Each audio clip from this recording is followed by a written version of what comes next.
My name is Payyazhi Jayashree. I am the Associate Dean Education for the Faculty of Business, and I'm delighted to welcome you all for our 8th Women and Leadership Seminar. Before we begin and I introduce you to our esteemed guests today, two very esteemed, I would think women who are really social change makers, who have contributed a lot in their professional and organizational spheres. To my extreme right is Rita Al Semaani Jansen, who is partner for INCE & Co., which is an international law firm. Rita has almost 25 years of experience. She advises on domestic, regional and international corporate and commercial transactions, including mergers, acquisitions, joint ventures, restructuring and disposal of companies, businesses and assets.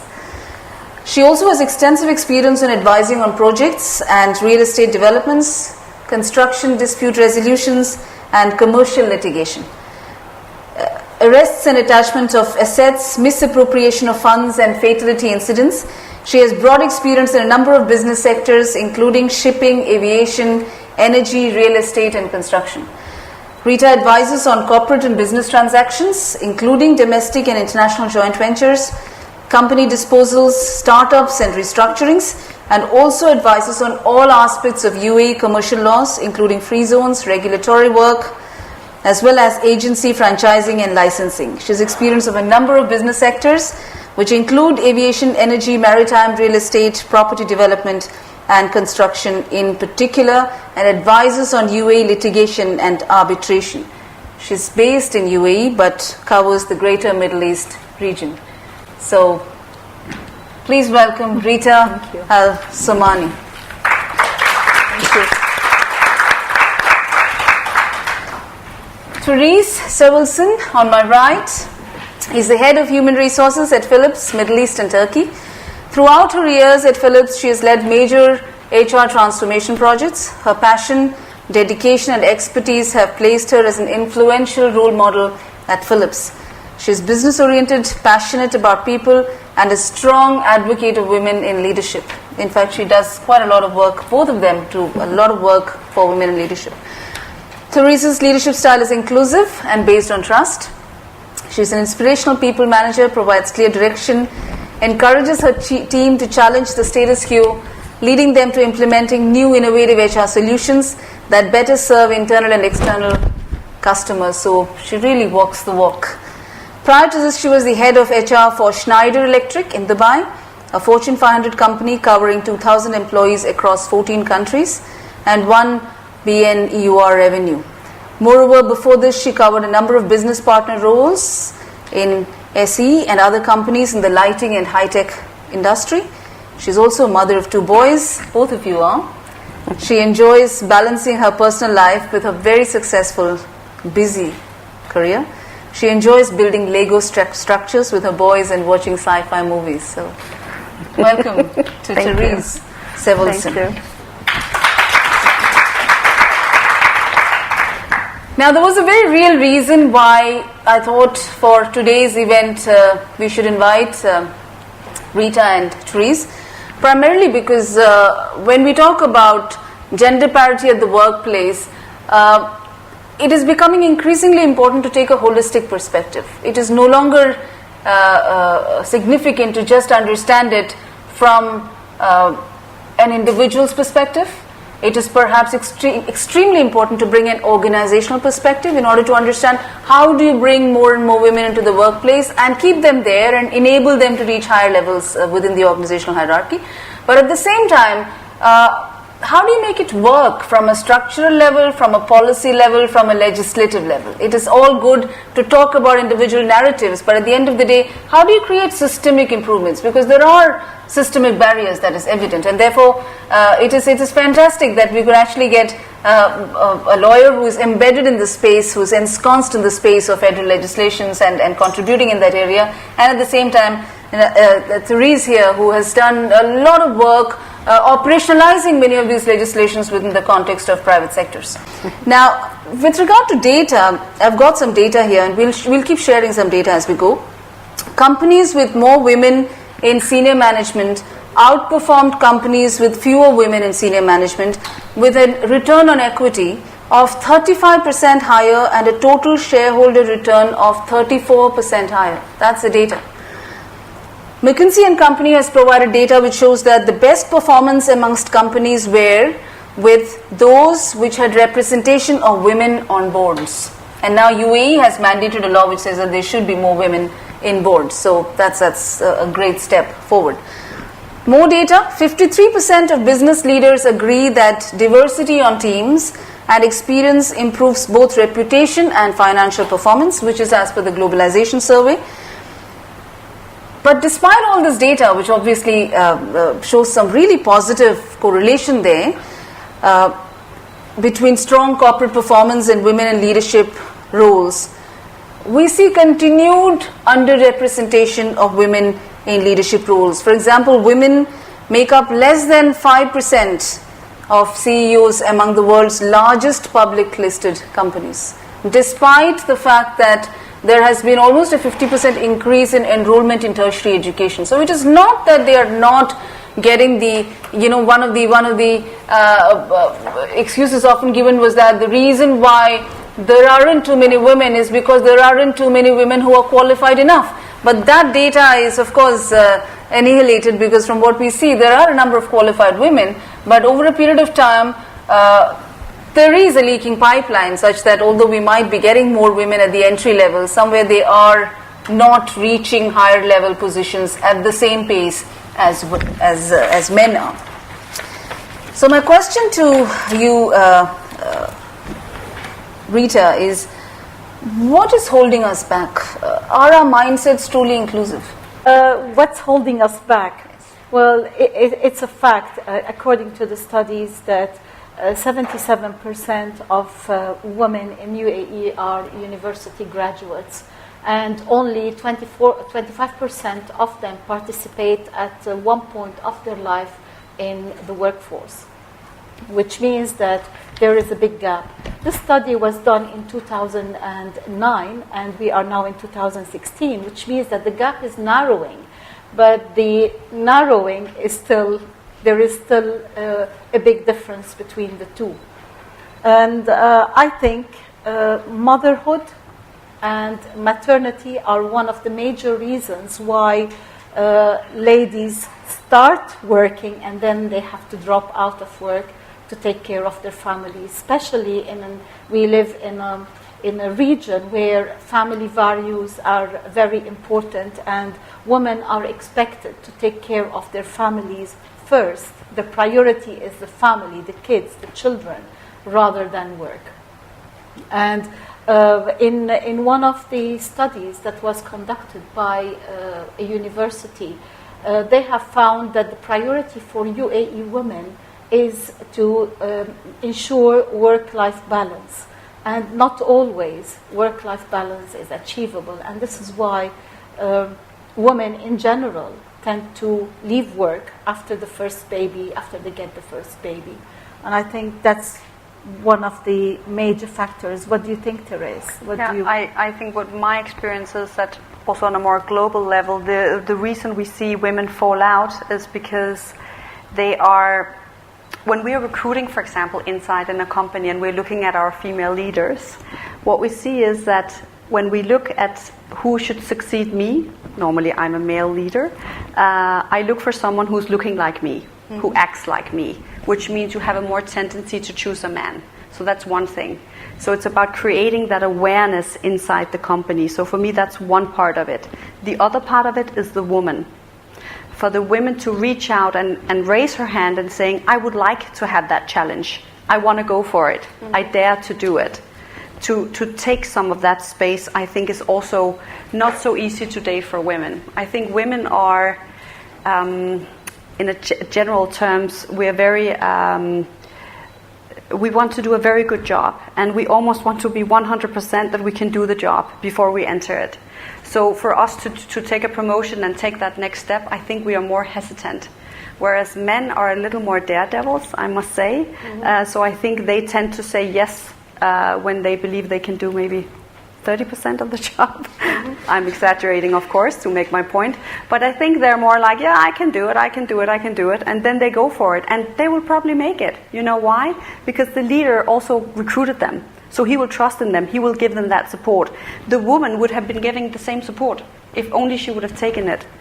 And I think most of the time, women, they just think, if I just work harder, they will see me. I will get recognized. But it doesn't happen because it takes several factors.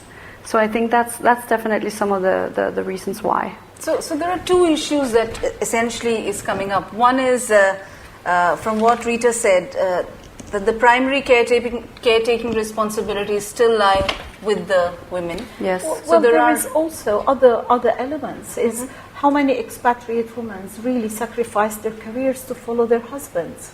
As an expatriate community, expatriates do not have the bigger family that take care of the children, so that the mother can go to work. And the question would remain: do you want to keep your children 9-10 hours a day with the nanny that probably do not speak your language, do not know your culture, do not know how you want to raise your children? And that's another. It's another phase, I think, that also contribute for the decision that women do not go back to work. I think that's a valid point. That as women also have a life cycle of getting married and giving birth to children. Those are the times when we see a lot of women dropping out because the organizations perhaps do not have enough opportunities to provide them with the right support.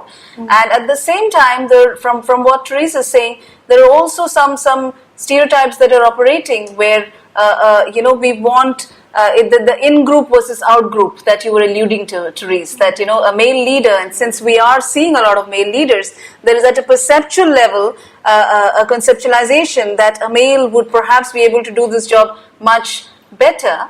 And at the same time, individually, because women, from what you're saying, we do not put our hands up. Now, I want to dwell on that a little bit more. Why do you think women do not put their hands up more often? Does it have anything to do with the pink and blue kind of socialization that we are often getting in our lives? That's definitely one of the things, and I think what we definitely found out in Philips was that we did see a bit of this glass ceiling there, even though we don't like to admit it, but it was a little bit there because of the women were not really aware of their power arena. They didn't know who are my supporters, who are my detractors, who can support me into taking that next role. We also found out that the women actually didn't know their own brand. They hadn't mapped out what are my strengths, what's my unique leadership skills, what can I offer. So they were more hesitant to. We actually taught our female leaders to do an elevator speech.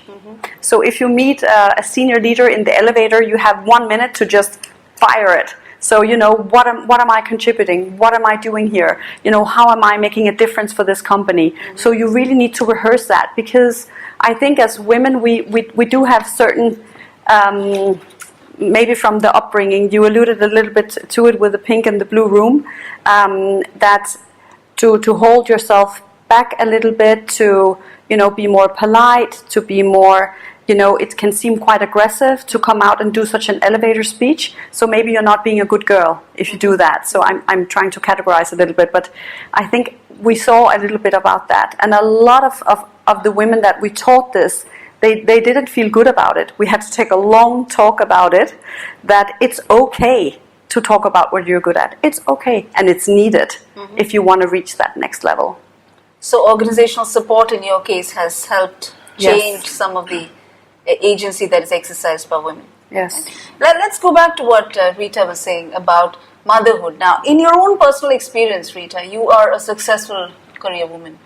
Have you experienced any stereotypes and prejudice in your own aspirations in your professional life? The prejudice starts by the other moms at school.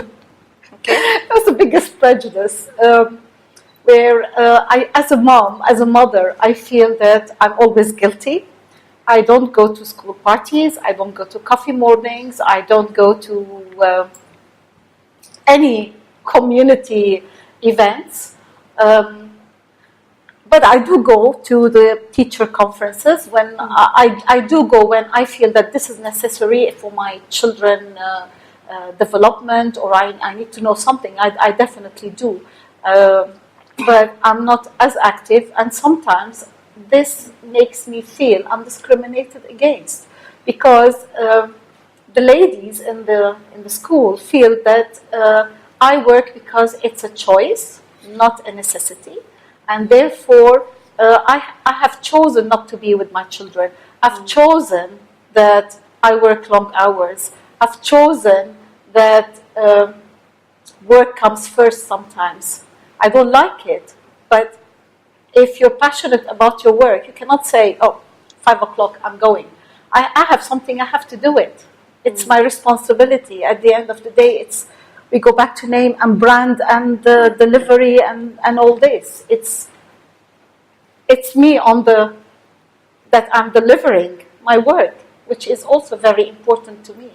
So I do feel that, and we were talking about it earlier, and I think sometimes other women are harsher on women than men in these circumstances. Yeah. What do you think, Therese? No, I totally agree, and I unfortunately also recognize it.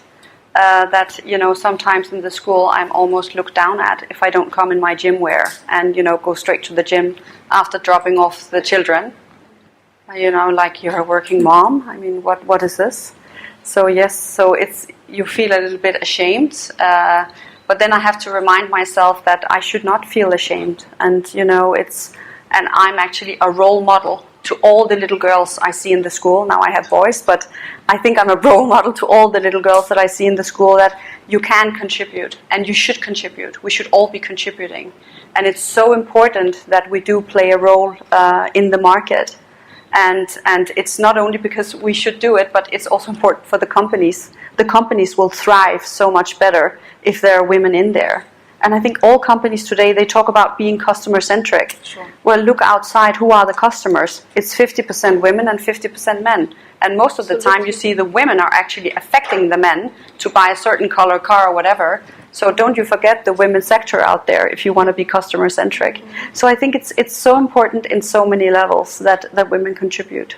So what, essentially what I get from what you're saying is stereotypes or assumptions or about gender binaries as to what men should be doing and women should be doing, and rather women should not be doing, is embedded somewhere in the minds of both men and women.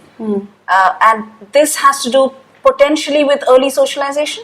I think so. Early socialization, culture, background, education, upbringing. There are many elements which would characterize a person, whether how they think, how they fit into society, and where they stand within that society. So tell me something about, I mean, you both have spoken with you extensively, and you both have very interesting stories, and rather similar. Therese, you were born in and raised in Denmark, and Rita in Lebanon? I was born in Nigeria. Wow, okay, fantastic. So you came to UAE alone many years ago to build your career. I did 25 years ago. I was very, very young.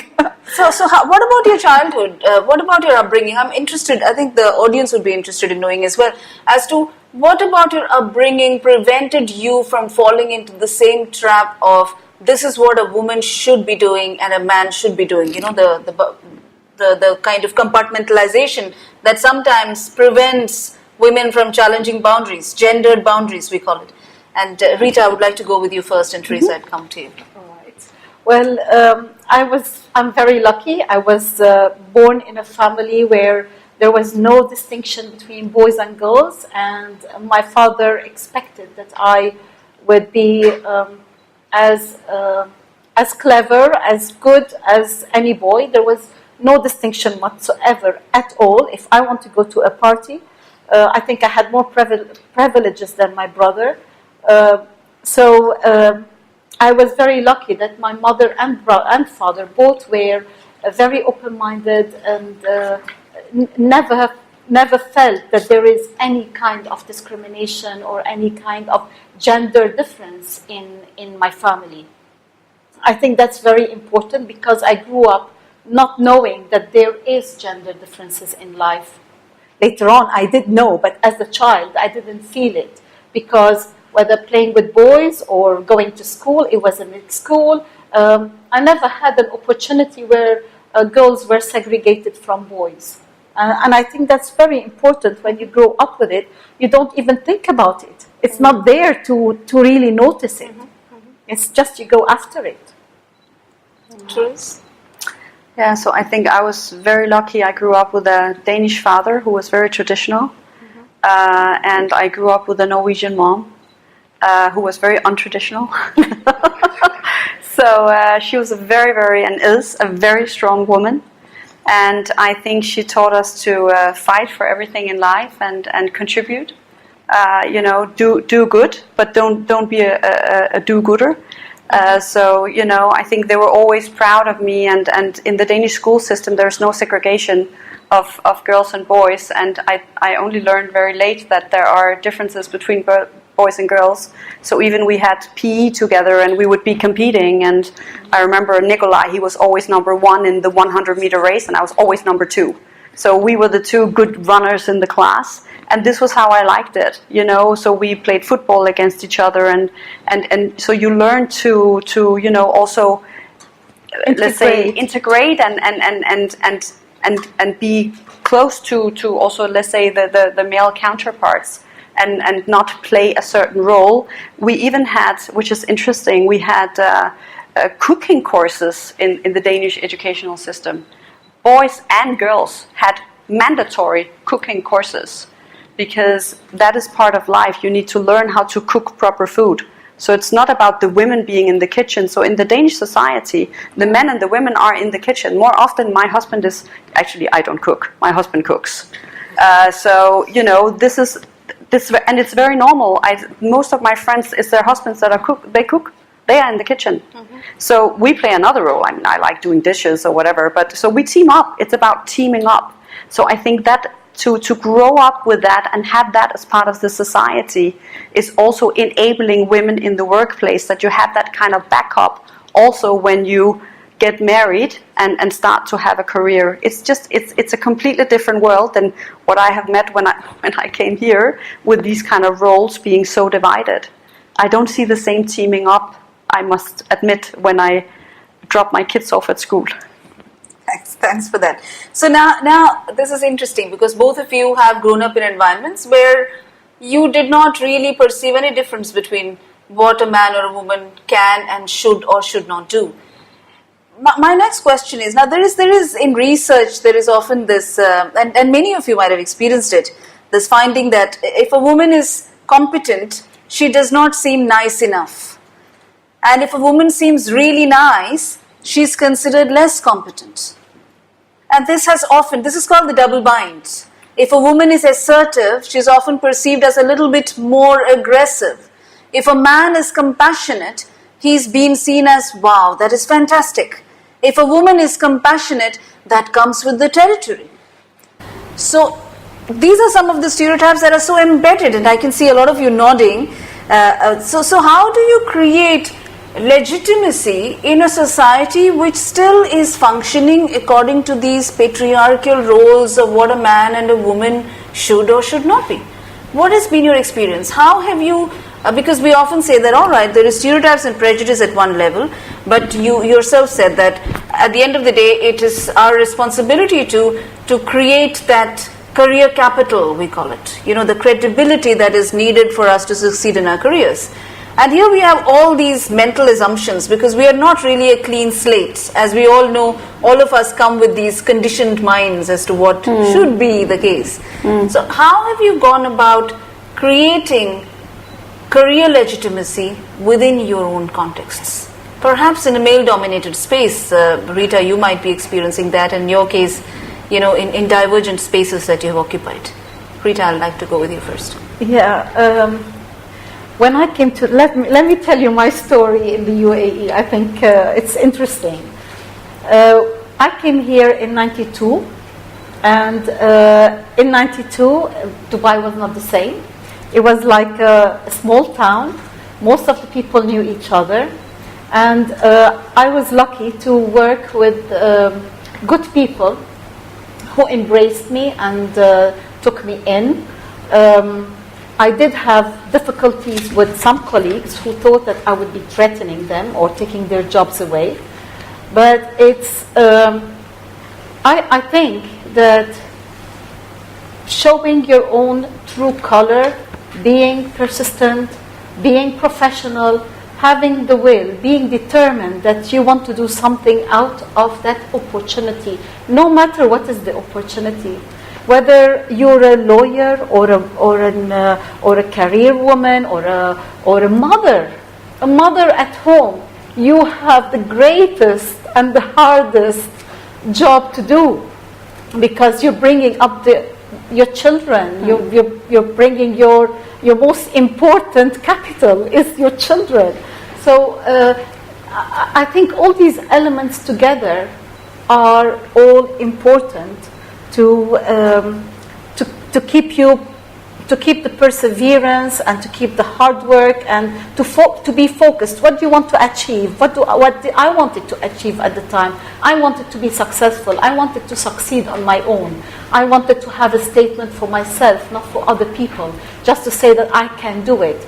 It was hard being here by myself, no relatives. I met some friends, but as I went along. But initially, I was by myself, and it's a challenge between me and me to say I can do it. And I think if every person has that willpower and passion to succeed, they will succeed, no matter what they do. It doesn't matter what you do. Do it with love, you will succeed. Do it with determination, you will succeed. That's what I think. Mm-hmm. Yeah, I couldn't agree more. So I think at least that's what has made sure that I had my space. Mm-hmm. It's my passion, what I do. I think I'm one of the lucky persons here that I actually do my hobby. So to work with people and to see people grow and to create these kind of workspaces as the head of HR, to put the HR strategy there and see it enabling the business into performing. I love it. I just love it. Let me probe a little deeper. You have been in spaces which are primarily dominated by men. Mm. In your case, Rita, you're also in a position where you are essentially meeting with your clients. And what has been your primary influence strategy? You have mentioned occasionally that in the context of your work, sometimes you're often able to build trust when you use a particular influence strategy. What influence strategy would be that? I think it comes with age. Mm-hmm. Because when I was younger, I could not use the strategy of telling my clients, oh, how are you? How is the family? Let's go out for dinner, because I was, it depends on how you say it and how it is taken, perceived. I think now I'm at an age where I can do that, and I can invite clients out, I take them out, I talk about their families, I ask about their children, I follow up with the children, and I know where they were in grade 1 and now they are in university, and I keep on asking. And when you know your client or the person you're talking with at that level, it breaks walls and it opens doors, and then you become a trustee. I'm not only a lawyer that take care of the business, but sometimes somebody may call me about an issue with his wife, or with the children, or with the son, or with the speech therapist. It's not in my domain, but you become so trusted with the people you work with that they trust you and they value what you have to say. And I think once you cross that barrier, you won your client, you won the people you work with, you won your entourage. I think so. So you're saying that as time passes, you are having more opportunities to exercise your authentic leadership style. Is that what I think so, and it'll become easier. It becomes second nature. When you are at a younger age, you don't know it's leadership. I didn't know that taking a decision this way or another will have a different effect on Sure. on the people in front of me. Or I had very high standards of good and bad, right and wrong, and my morals were quite strict and straightforward from the beginning. And so I did what I think is the right thing to do. And I think anybody who does the right thing that their heart tells them is the right thing, that's the right way. So what are your primary influence strategies in male-dominated spaces? So I think that I have learned that to talk too much about my children or my, let's say, troubles. So I recently had an incident where my husband got a job in Saudi and he was gone all days of the week. So all of a sudden I was in charge of everything. So I learned this is not something I should talk about. So I let my assistant in on the news. And I told her, we have to manage my calendar so that I can manage my home situation, but let's not allude this to anyone. So now when a few months have passed, then I can just gently tell to the management team that, no, my husband is not there, I'm alone. And so they will know that in those 2 months that passed, no, it's been going on for a while, but I'm actually managing. So these are some of the strategies that I learned. Another strategy that I learned is don't overshare about your family or, whatever sickness in the family, or they're really not that interested. And I don't know why, but I can just feel that, they're like, So don't do that. So that I've learned that, I can ask them, how are you doing? How's your family, etc. But don't overshare. No, that's not perceived well. So I stick to the business agenda. I will ask them nicely about their family because I'm also interested, but I will not share too much about myself. So this is, what you're suggesting is that since the organizations, the corporates are largely masculine spaces, your styles of influence and styles of interaction are aligned with the masculine cultures without being overly masculine or overly feminine. Yes. Is that because that's what is the theme that is coming, that in Rita's case, she said that over a period of time I built a trust with my clients so that they know what I stand for and they understand my credibility, and the fact that I bring in that relationship orientation into that transaction is adding value to make that relationship with the client stronger. In your case, you are presenting an image that no matter what the problems is at the home front, I will maintain a professional demeanor, because even today the spaces are largely masculine, and therefore you try not to overdo the feminine bit. Yes. So I think we're saying the same thing, but from different angles. Perspectives. Yes. I'm doing it with the clients. I'm taking from them. Yes. And you're doing the same thing. You're not giving. Yes. So in a way, it's the same thing, but in different styles, because it's different industries. Yes. So do you think it's time for us to move towards a culture which is not overtly masculine? I think that's one of the more reasons why we need to have more and more women at every level of the organizational hierarchy, so that multiple styles become normalized. Because right now, since it is more masculine, the expectations and the imagery is perhaps more masculine, and it is time for us to have more women at multiple levels of the organizational hierarchy, so that we are able to accept divergent, styles. Isn't that necessary? Isn't that where we are trying to get at through gender equity? What do you think? I hope we are, but we also know that in order for a smaller minority to affect a culture, you actually need 30%. Yes, critical mass. A critical mass in order to really affect and change a culture. Yes. So if you want to see that in the management boards, you need a lot more women. I can say that, for example, in Philips, we have been successful. So 50% of our management team, they are females. So we have a good balance in the management team, which is very interesting. We have a lot of very interesting dialogues. But I think you really need that, because we do, and I'm, of course, over-characterizing, because there are also females in there that remind me more of men, and there are also men in there that remind me more of women. If you look at some of the when we're picking our battles of work-life balance or whatever is important in there. So I think to have that diversity is really good strength. So I hope we are moving in that direction, and I see we are moving in that direction. And I see, for example, a company like Philips, we're measuring. So you know, there are KPIs out there. There are ways to measure. There are ways to get some data points behind it, like you have as well.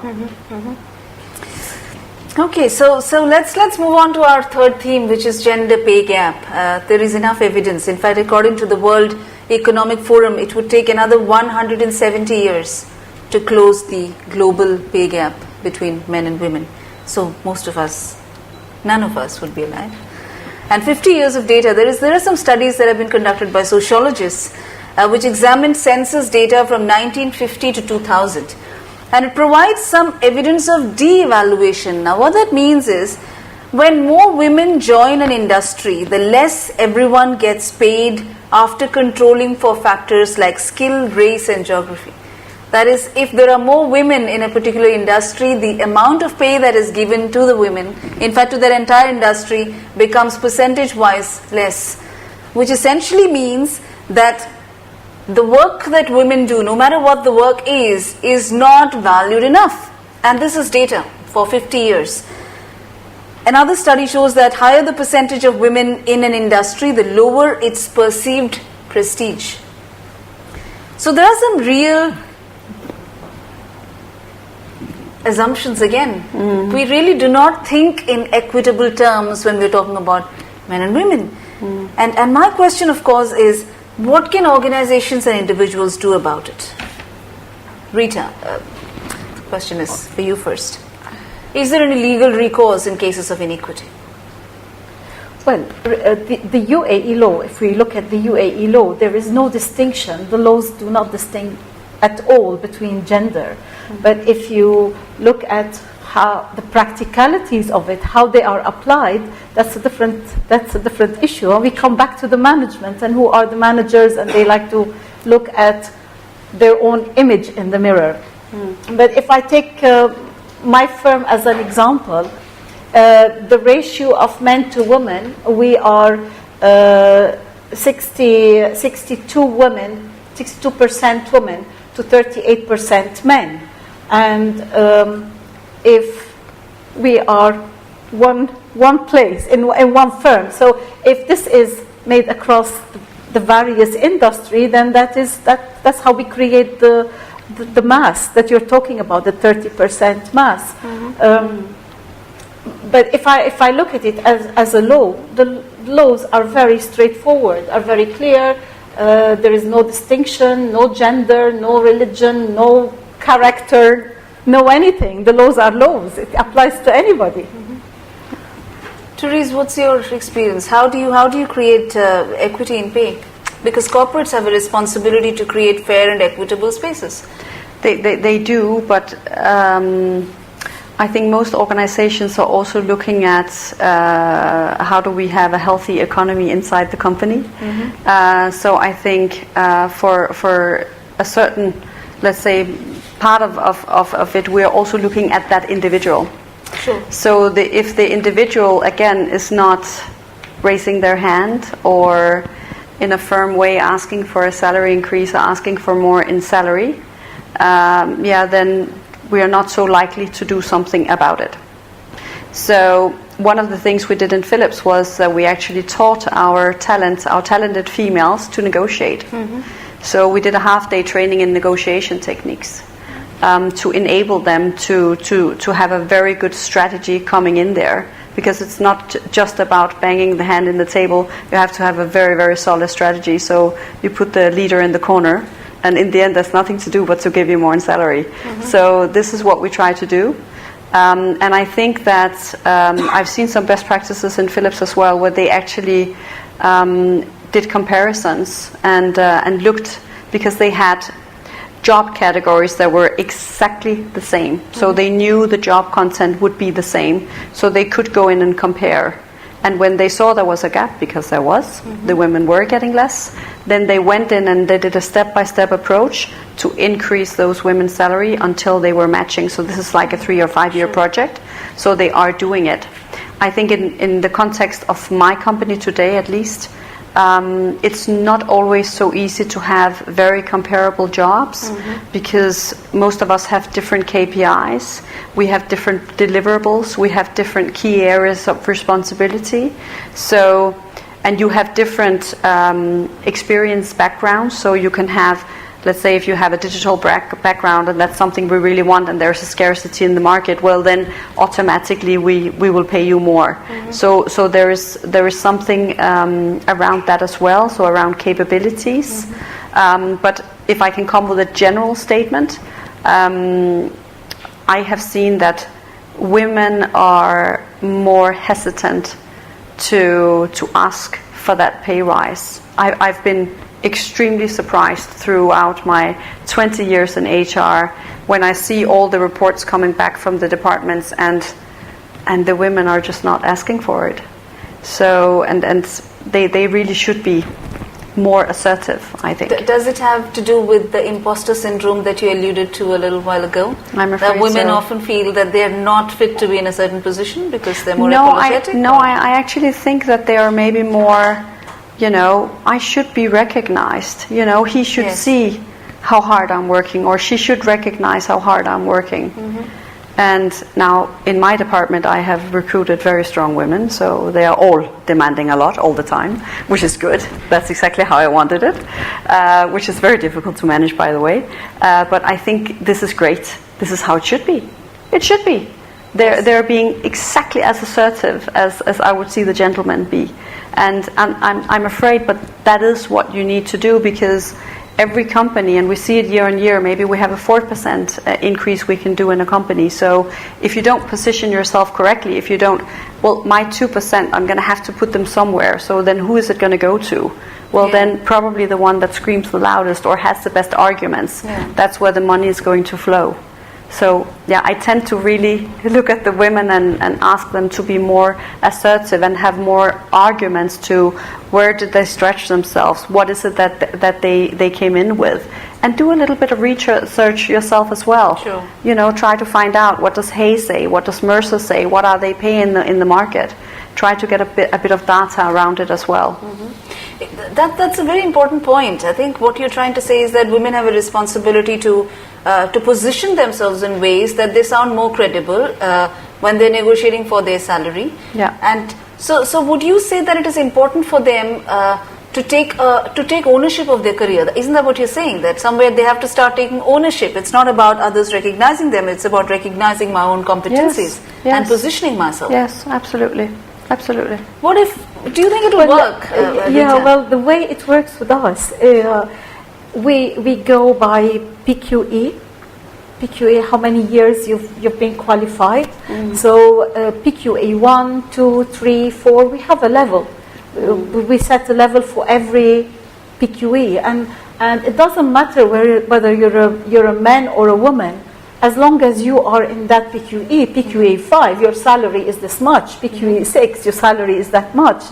So we don't have to, or women do not have to go through the agony of fighting for their salaries, because we have a parameter and it's fixed.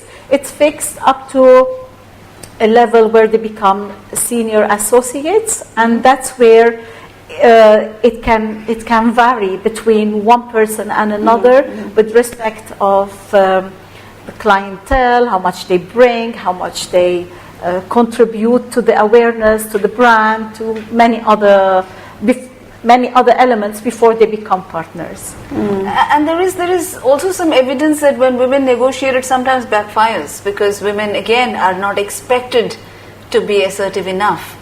So I don't know, in your case, Therese, you are belonging to an organization and you yourself are an HR head, which essentially means you are in that leadership position where you're creating a space which is more inclusive.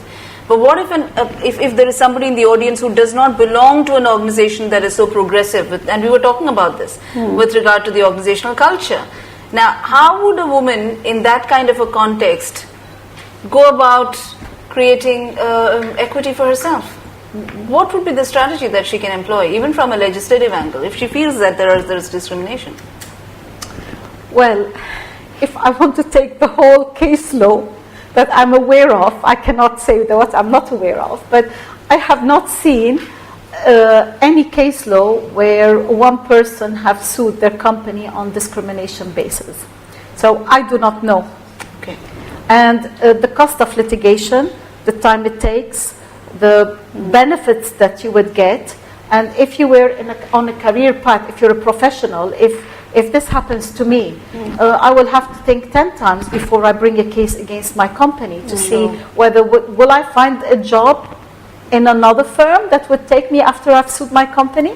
So there are many elements that a person would take into consideration before they take that measure.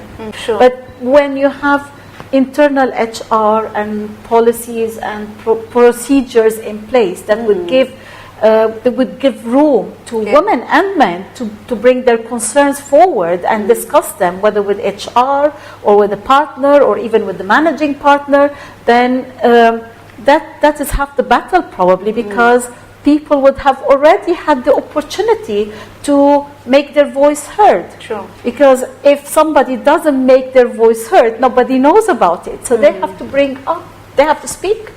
So women can also create a critical mass within their own organization to facilitate change, is it not?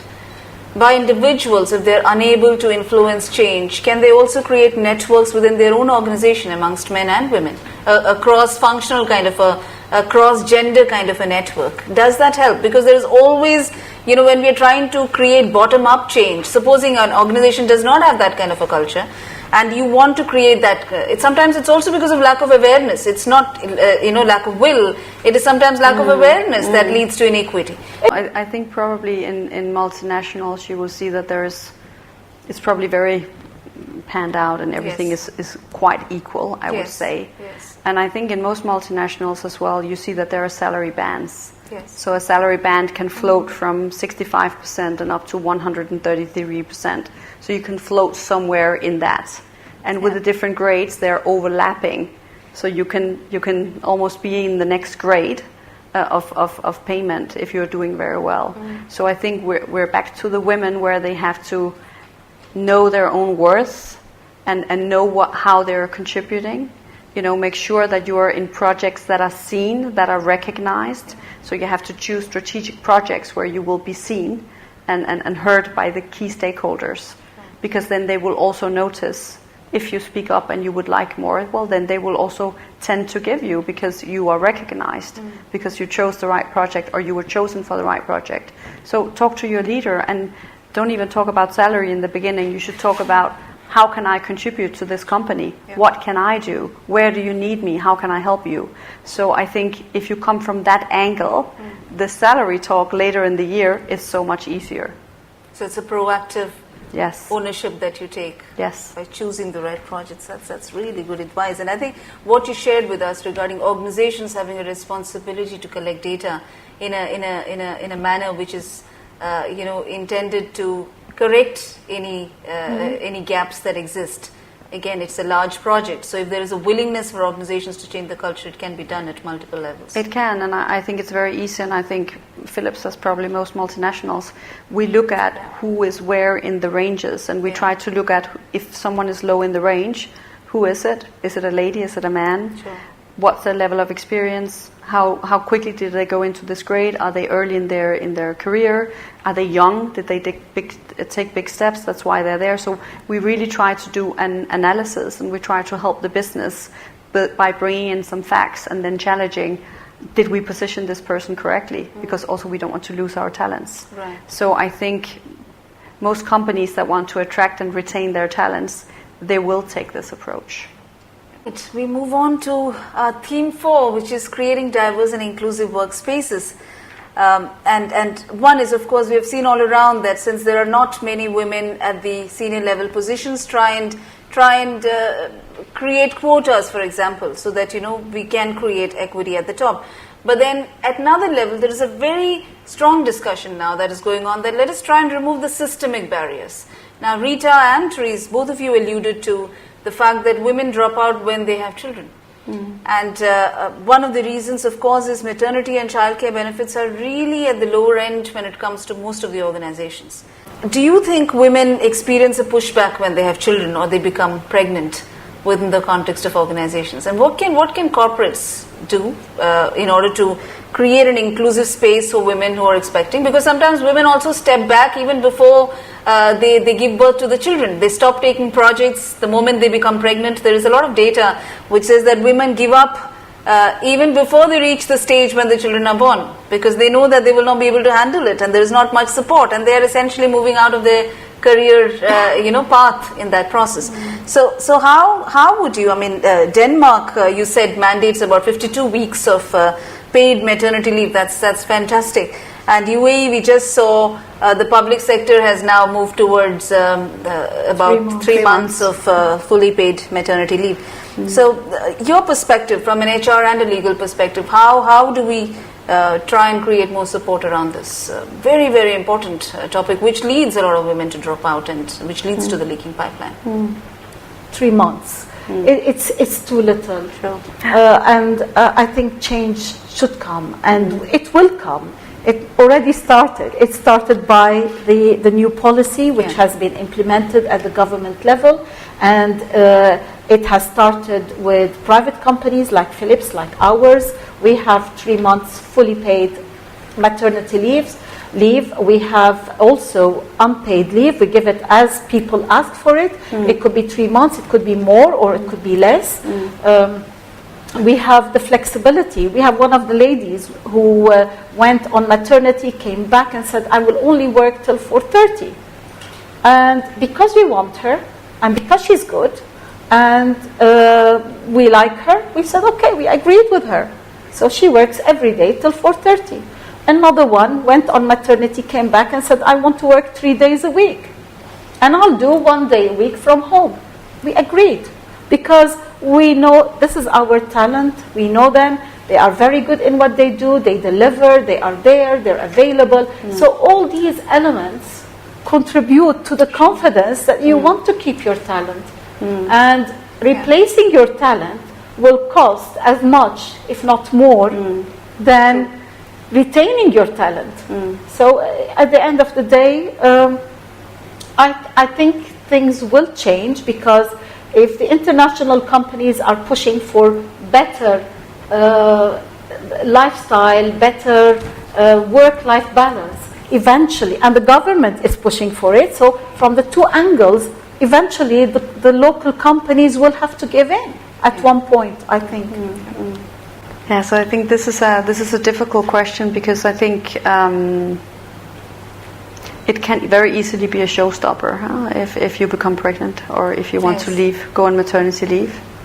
And I think we even see that in mature countries, that now that person is pregnant, and then when they come back, then immediately the manager looks at the watch and thinking, okay, so in 2 years you're going to be back here, because everyone gets their children every 3 years. So then how often will you now come back? So I think also depending on the company, how big is the company? If it's a smaller company, you are more fragile if someone leaves. If you're in a big multinational and you have a lot of employees, it's not such a big deal, right? So I think also on the company size, it can really make or break a company if it's a very small family-owned company. So I think those are, of course, the things we have to take into consideration. With that said, I think that we as a society and we as corporations, we must support the women. And I think having a 3 months maternity leave like our companies do is very important, and also to allow that flexibility after to take an additional 3 or 4 months leave to be there for your family, because there is one thing that is certain, that if you force the woman to come back, you can force the woman to be at the work, but you cannot force her to be fully dedicated with her mind and her soul. And bring the passion there, because her heart will be somewhere else.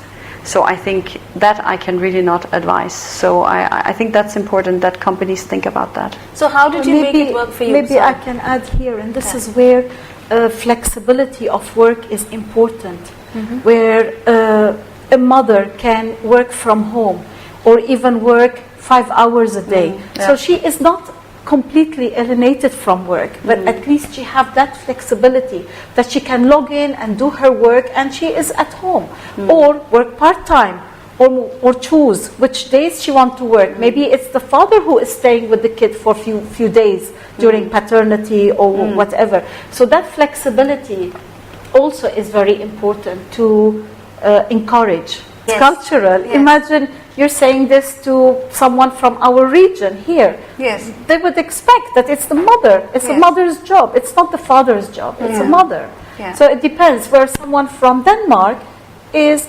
expected to do it. Somebody from the Netherlands is expected that he's going to go and clean the windows and wash the house and wash the toilets. Well, here in our region, it's impossible. You will not find the husband who would do that.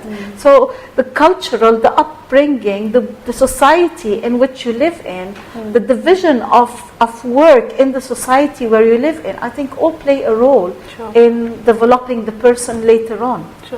And I think that, now I can't remember if it was Harvard who recently shared a study where they have studied a number of families and they studied paternity leave. Yes. So they realized that by giving men more paternity leave, their women had better careers following. Yeah. And they were trying to find out, why is this? What turned out was that in the family, when things were cooking or something was happening, the men would also take over, because during the paternity leave they had gone and taken that responsibility, so they were co-owning the family and taking care of the children in the house. So the whole household became like a co-owning project and not belonging to the woman only, and therefore her career were progressing. This is very good data, because what we are essentially saying is change cannot happen in a compartmentalized manner.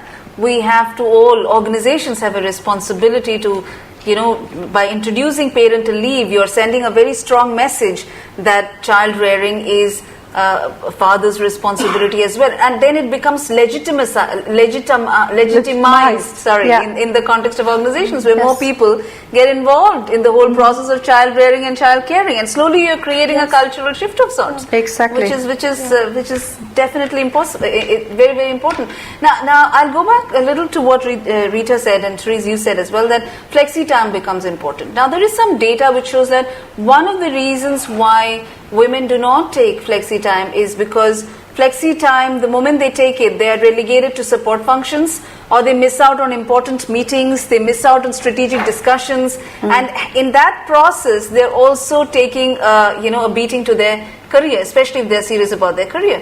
So how would you make, and that is one of the reasons why despite organizations having opportunities such as flexi time, it is not as successful as it should be, because most women are not taking these flexi time opportunities because they don't want to lose out on their career.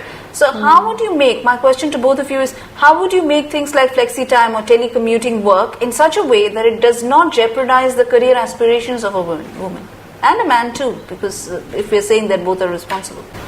I think life is changing. We are at an age where everything is done online, by computers, laptops, mobile phones. So you can be anywhere in the world, any day of the week, and you're still doing your work. Nobody should know if you don't want them to know that you're not available or you're not there. As long as you're picking up and doing the work, nobody knows, nobody cares anymore where you are sitting.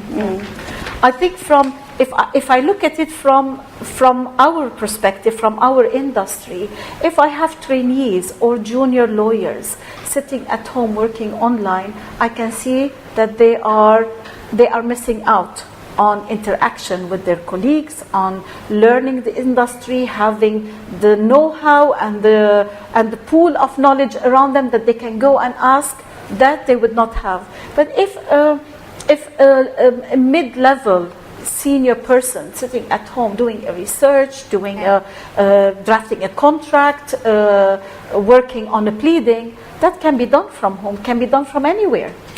Now, if a woman is working part-time or flexi times 5 hours a day, then you can ensure that all your meetings are done within these 5 hours, 6 hours, and then the rest you do it from wherever you are. We are actually able to cook down that many normal hours into that period of time because we're forced to. So I need to talk about productivity, Yeah. because I think that is something that we see they're very good at in Sweden and in the Nordics. Yeah. They're extremely efficient. So you see their working hours are just cooking down every year. We hear from Sweden, it's just down, down, down, down. It's becoming shorter and shorter working Yeah, hours, yeah. and their productivity is extremely high. So there's also a cultural element to it. So, about listening and talking and networking and all these things. But I believe you can definitely have a good career and being an important project within a scope. You just need the flexibility and Sure. the awareness in the organization to cater for it. And we need to get into the mindset of performance management. So it's not what you put in, it's what comes out. So, and I think you also alluded to it, so work is not a place, it's what you do, right? So you don't have to be there all the time in order for you to contribute. So we need to create some awareness, and I think especially in this part of the world, Yeah. where we have a bit of this clock in, clock out, right? So if you come very early and you leave very late, you are a hard worker. For me, that doesn't really count. It's what's coming out. What are you contributing? Where are you making the change? How are you making the ship go faster? Right. So that's what counts. Well, I don't know how you account for the productivity of your employees, but in our case, we have hours. We have so many hours that we have to fill. So if I stay in the office for 15 hours, I have to account for 15 hours. If I do 5 hours, I account for the 5 hours. So therefore, everything is measured. Everything is available for you to tailor-make according to what you want of it. Now, I can see a mom or a dad who wants to work 5 hours a day, 3 days a week, probably is deferring their progression in their career for a little bit. Maybe because they want to have all the children in 3-4 years span of time, and then get them ready, get them up, and then they go back to their career path, because then they would not have missed. Because once they stay at home for few years, then it will be more difficult for them to go back into the industry that they were in. I would believe. It can and it cannot. I have actually seen very successful cases of it. Of course, depends on the field of expertise, Yeah, right? exactly. Because some fields are moving so much that maybe you do get lost. But at least I saw a project manager. She was very skilled, and she went out for 2 years because she had twins, and she really needed to focus on them, and she needed to get back into the game. And I recognized immediately just her spirit, and I thought this is going to be great. Yes. So I said, just come in and start. And she was a rising talent, and she flew. I mean, she was amazing, and that despite she was out for 2 years. So I've seen it work. You can go out and come back again and be very productive. So you're talking about flexible performance management practices, and at the same time, when you said that if there are 6 hours, then make sure that all your meetings are in those 6 hours, which means the women who are opting to take out flexi time might also have to again take ownership of what they want to be part of and make it known. And organizations might also want to give that autonomy to the women who are taking these options to voice what their career requirements are and how do they progress within their own careers. So somewhere again, it all comes down to ownership of individuals and the sense of agency that they exercise, along with organizational responsibilities. And some companies are ready for it, and others are not. Yes. And that's where we are. Yes, I think a great influence in this is the cost element. So the visa cost, the employment cost, the labor card, all the costs associated with employing someone for 4 hours, 5 hours a day play a role. Sure. But if that someone is a talent like the people we had, and we had to concede with and give them what they want because we really want them, then that's a different story. But if somebody is coming to you, you haven't worked with, you don't know them, and say, I only want to do 4 hours a day or 5 hours a day, and you would think, well, my cost is the same. Yes, I'll save on the salary, but basically my other cost, the space, computer, secretary, all the cost of a person sitting on their desk, electricity, water, everything that comes with it is the same, whether you do 4 hours, 5 hours, or you're doing your 8 hours, 9 hours. So unless there are means to reduce the cost and influence employers to attract them to this concept, I think it will be a difficult sell to the employer. And from what you said, Therese, this opportunity for part-time visa, if we could have something like that, then perhaps there is a greater opportunity for organizations to do or to hire people on a part-time, if it's possible at all. We're still working on it, so we really don't know whether that is possible, right? Now, Therese, your company, Philips, has made a conscious effort to create the pipeline. Many a time it is said that people don't reach the top because there is no pipeline, but in your case, it's a 50% spread, which is fantastic. That is best practice within the context of organizations. A 50% spread of men and women at every level of the organizational hierarchy. How did you make it work? So what we did was, of course, we've had the Next Gen Women. So this is like a program that we have created around the women in order to help them to position themselves. Then what we have also done in all our succession plannings, where we're looking at where everyone is situated, we try to mark the women in the succession plan so that we can see where they are. And another thing we did was that when we are recruiting women in leadership positions, we are demanding from our talent acquisition, so from our recruitment department, that they have women in the pipeline.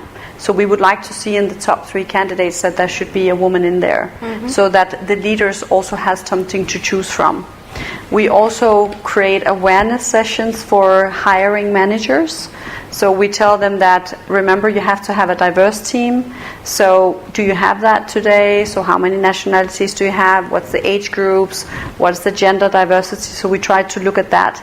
So when they do their next recruitment, they can do that conscious choice and make sure that, wait a minute, I actually don't have enough women, or I don't have enough Arabs, or I don't have enough. So they can kind of make that decision so they have a diverse team in place. Before we wind up, my last theme for the day is leadership capacity development. What's your conceptualization of leadership, and how does it play out in practice? What do you think leadership is? Leadership is you, is a person, I would say. The laws and the processes, the procedures are all there to help, direct. But at the end of the day, it's in the person. It's you make your own destiny. Malala, despite the issues in Pakistan, despite everything, she still went to school, and she continued the voice of the girls in Pakistan who have no other voice. Mother Teresa, despite everything, despite no laws, no social standing, she decided that she wants to take care of the underprivileged, and she did it. Nobody told her to do it. The laws are not there to tell you to do or not to do. It's what you want to do and what you decide to do. Florence Nightingale decided that she wants to proceed with the healthcare system. When there was a war, there were no women that were nurses. She was the first nurse. So there are many, many examples in history. It just takes you. Every one of you has a point and can make a difference. And if you can make a difference within your own family, with your children, with your husband, with your brother, with your bigger family, you make your point. It can be in the house, it could be in the school, it could be anywhere in your work. You don't have to be a professional. You don't have to be working 12 hours a day. It could be working the 3 hours a day. It could be the assistant in the shop selling a dress and making a difference by telling the other woman, no, this dress doesn't look nice on you. Why don't you look at that one? It's little things that make the bigger picture, in my opinion. So for me, it's a lot about leading. It's about giving direction. It's about role modeling. It's about authenticity. So I think that is for me what is a good leader, and what I look in leadership is being able to set that direction and tell people where to go and which decisions to take. And I think there's also something about being informed. I think as well with leadership, it's whatever you do it with your own passion, with your own way, and do the. You have to persevere. Success doesn't come because it comes. It's perseverance. It's hard work. It's love, and success will be at the end of the way, at the end of the channel. And you never stop learning. It's a process. No matter what you do, every day there is something new to learn. And as long as a person is open, I think, to learning and is open to listen, more than learning and more than speaking, I think that's a way. That's a path. And in your own ways, how have you paid it forward? What is the role that you have played in leadership capacity development? And what can organizations do to build leadership capacity when, for example, young graduates join an organization?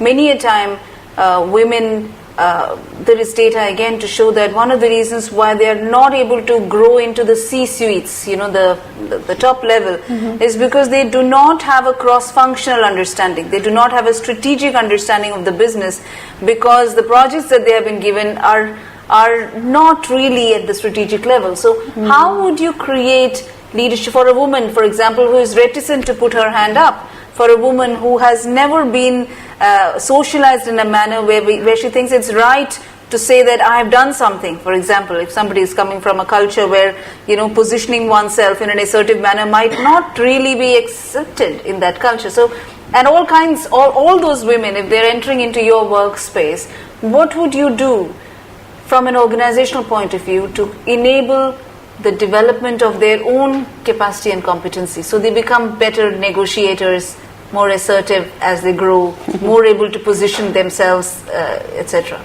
Would you like to train go first? them, develop them, show them, tell them, and hold their hands until you find that they are ready to go on their own.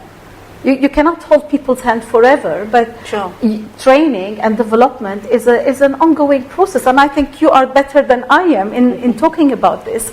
But you never stop. You never stop. You should not stop, because once you stop, that's the end of your career. I think training and development as much as you can.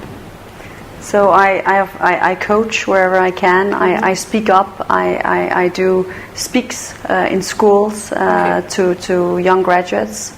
I do as many panels as I can. I do podcasts. So I try to spread the word wherever I can. Sure. I talk about it inside the company as well. I try to encourage the women with the tricks and the tools that I know that I can.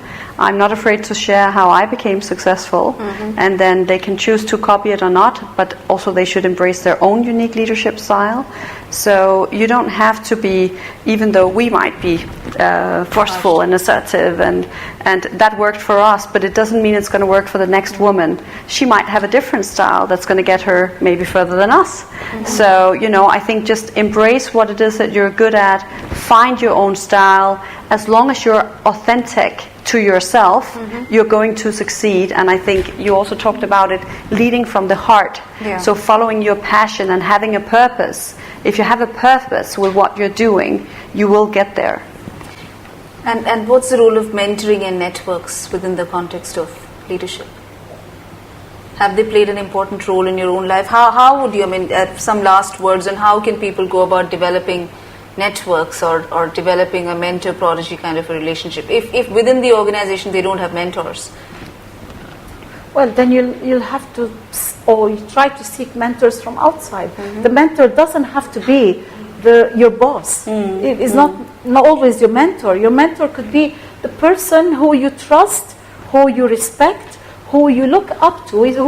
The person could be your role model, that you trust in what they say to you. And that mentor may not also be in your industry. It could be somebody from a different industry and may see things from a different perspective. So Therese's here is seeing things from a different perspective than I see it. And if I come to her, she might give me a different perspective to what I am thinking.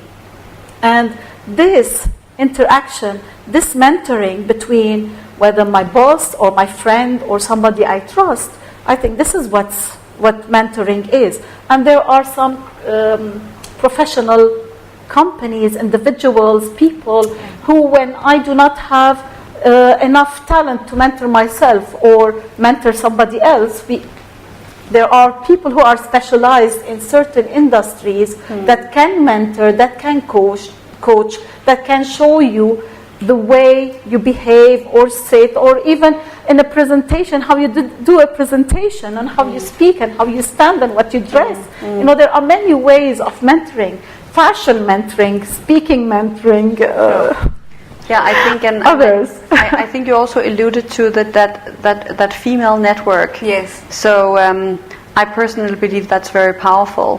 That you have a group of women that you can trust and share with and practice your elevator speech or whatever it might be, but learn from them. Learn how they did it. How did they find their unique leadership style? What are they doing? What are they struggling with? Because I think as soon as you find out you're not alone, that is very, very powerful. And I can tell you, I link with a lot of women in my company, and I'm also in the Women Network. I'm also in the Inclusion and Diversity Committee. So I try to get myself in there where things matter and where I think I can make a difference and where I can also learn, because it's also about keep learning about what you can do and what can you become better at.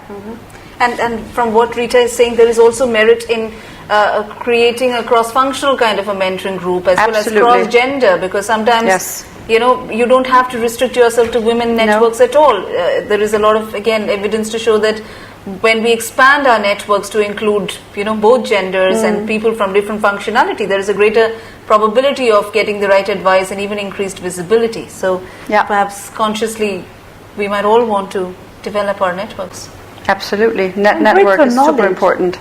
Greater knowledge, greater interaction between nationalities, between religions, between different backgrounds, and they all fall in your pot. And then you decide which ones you want to take out of them, and you may take the best in everything, and then you become the best in what you do. So Rita and Therese, any last words before I open the floor for questions? Well, I brought this, and I'm really excited about it, and I really want to share it with you. Yesterday, it was in 7 days. And it's about a girl who is 18 years old, started a school for 25 pupils between the age of 4 and 8. And as you can see, they live in a mountain. They live in holes, in grottos. And what I want to say to you, that this lady, although the article is not about her, is about the mountain, but this lady is a leader in her own right. By taking leadership and opening a school in a place where you cannot imagine there would be a school, in these harsh conditions, she's a leader. And this is, again, to emphasize that a leader doesn't need boundaries, can work in the worst situations, can be anywhere, everywhere, anytime. So I encourage you all to be the leaders in your own lives and take authority, responsibility, and be willing to change. As this lovely lady who is called, I'll tell you her name. Sure. Freshta Ahmadi. So I'm happy to share this with you if you like. It's a very nice article. Fantastic. Yeah, so I think all that I want to share, except for everything that we've already said, is I think 2 things probably that I want everyone to go away with is networking, and that doesn't matter if you're a man or a woman. Networking is crucial if you want to progress in your career. So despite the fact that our multinationals, we have all our succession plans, etc., but there is a lot still resting with networking. So there is still the sentence of who do you know. So that's important. The second thing is authentic leadership. I think that's very important. Be true to yourself and don't try to copy anyone else. You are unique and you can get there with your own uniqueness. So embrace that and go for it. Thank you.